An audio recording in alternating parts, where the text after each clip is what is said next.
بسم اللہ الرحمن الرحیم۔ السلام علیکم۔ میں خیریت سے ہوں اور امید کرتا ہوں کہ آپ لوگ بھی خیریت سے ہوں گے۔ آج میں جو بیان لے کر آیا ہوں اس کا عنوان ہے تم دوسروں کو اپنے شر سے بچاؤ۔ دوسروں کو اپنے شر سے بچانے کا کیا مطلب ہے، یہ ہمیں پیر صاحب اس بیان میں بیان فرمائیں گے۔ تو چلیے آئیے سنتے ہیں۔ انسان کے اندر خیر اور شر تو ہے، مگر فرمایا کہ تم دوسروں کو اپنے شر سے بچاؤ۔ اس کا کیا مطلب کہ روکو اپنے آپ کو،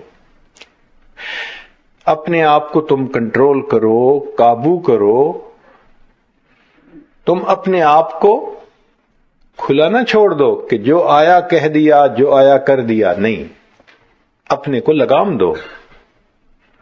دوسروں کو اپنے شر سے بچاؤ۔ چنانچہ جو انسان دوسروں کو اپنے شر سے بچائے تو یہ اس کے لیے صدقے کا ثواب ہوتا ہے۔ حدیث مبارکہ ہے، سنیے۔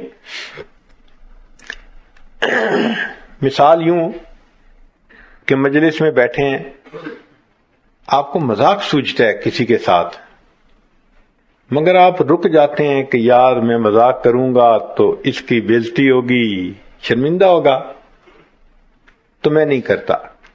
تو آپ نے اپنی ٹیمپٹیشن کو روکا اور دوسرے بندے کو شر سے بچا لیا، تو نبی علیہ السلام نے فرمایا فَإِنَّهَا صَدَقَةٌ مِّنْكَ عَلَى نَفْسِكَ، یہ جو تم نے دوسرے بندے کو اپنے شر سے بچایا، اس پر اللہ تعالیٰ تمہیں صدقہ کرنے کا ثواب عطا فرمائیں گے۔ لگا تو کچھ نہیں، مگر دوسرے کو ہم نے شر سے بچا لیا، صدقے کا اجر عطا فرمایا۔ چنانچہ دوسرے کو شر سے بچانے پر 3 ثواب ملتے ہیں۔ پہلی بات کہ انسان کبیرہ گناہ سے بچ جاتا ہے، دوسری بات کہ اللہ رب العزت کے عذاب سے بچ جاتا ہے، اور تیسری بات کہ اس کے نامہ اعمال میں نیکی لکھی جاتی ہے۔ تو ہمیں کوشش کرنی چاہیے کہ ہمارے اندر سے شر ظاہر ہی نہ ہو، ہم اس طرح اپنے نفس کو دبا لیں کہ اس میں سے ہمیشہ خیر ظاہر ہو، لوگوں کے لیے، سب کے لیے، شر نکلنی ہی بند ہو جائے۔ تو شریعت نے ایک قانون بنا دیا کہ گناہ کے تقاضے سے جو انسان بچے گا، اللہ تعالیٰ اس پر بھی اس کو اجر عطا فرمائیں گے۔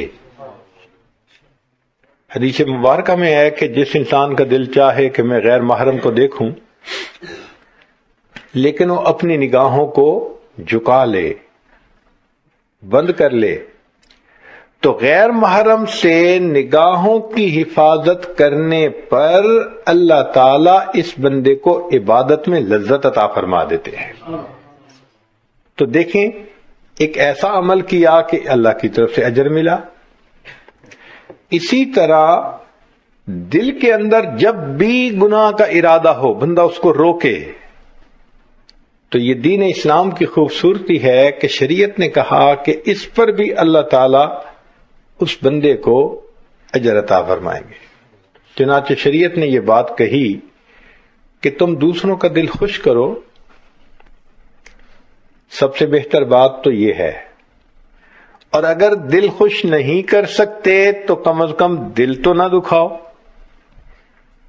حق تو یہ بنتا ہے کہ دوسرا کا دل خوش کرو، اور اگر یہ توفیق نہیں تو کم از کم دوسروں کا دل دکھاؤ تو نہیں۔ تو جی دوستو، جیسا کہ آپ لوگوں نے سنا کہ اپنے شر سے دوسروں کو کیسے بچانا ہے اور اس پر ہمیں کیا اجر ملے گا۔ امید کرتا ہوں کہ آپ لوگوں کو یہ بیان پسند آیا ہوگا، اور انشاءاللہ بہت جلد میں ایک نئے بیان کے ساتھ حاضر ہوں گا۔ تب تک کے لیے مجھے اجازت دیجیے۔ اللہ حافظ۔